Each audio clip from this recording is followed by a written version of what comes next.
Hello mga salad master, kapamilya, kapuso at kapatid. So today magro-roast tayo ng whole chicken using our multi-purpose 5 MP5 of Salad Master. So yan, just make sure to pat dry the chicken.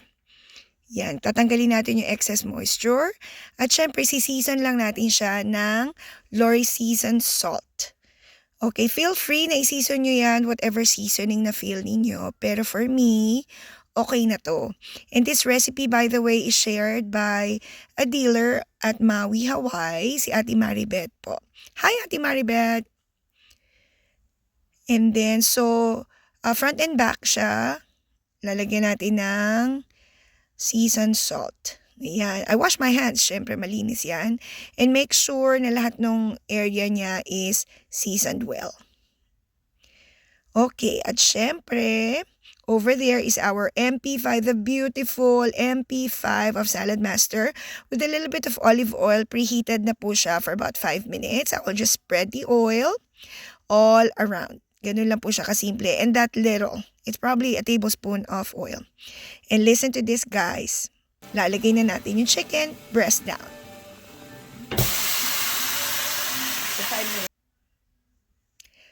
So amazing. We're gonna sear it for 5 minutes at eto na po, after 5 minutes, tingnan nyo naman kung gaano kadali na i-turn over. Babalik na rin na natin siya. Hindi man lang siya nag-stick, guys. Okay? So you'll see how beautiful yung caramelization niya. Look at that. See? Nag-brown siya talaga. I don't know if caramelization yung tawag doon, but it turned golden brown. Look at that beautiful sear with that little oil na nilagay po natin. So we'll sear it again for about 5 minutes. And then we're gonna close it to roast the chicken.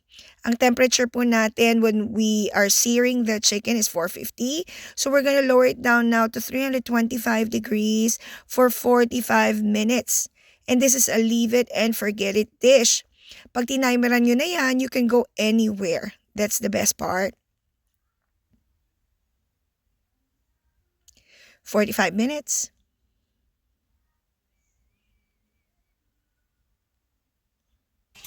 And of course, halfway. At nagkiklik na ang ating vapor valve at 21 minutes. Yeah, we're just gonna take a peek. Halfway na po ang ating take a peek. Chicken dyan. Whoa! It's looking good.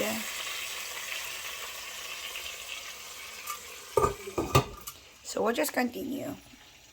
21 more minutes.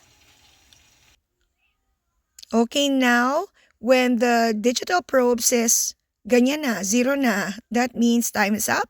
Luto na po ang ating chicken. So that is a roasted chicken in Salad Master MP5. Look at that beautiful, beautiful, beautiful. Pagka-brown po niya, di ba? So parang ang sarap at napakabango po niyan. So we're just gonna use our Salad Master kitchen shears. Gupitin lang natin dyan just to show you that it was fully cooked na. So ayan, sabi ko nga may ulam na kami ni Papa B. Using your shear, you can cut the pieces po. You can meal prep these. Kung hindi mauubos, pwede pa yan for dinner actually, for tacos. So enjoy your roasted chicken. Hope you enjoyed this recipe. And see you again very soon. Thanks for watching.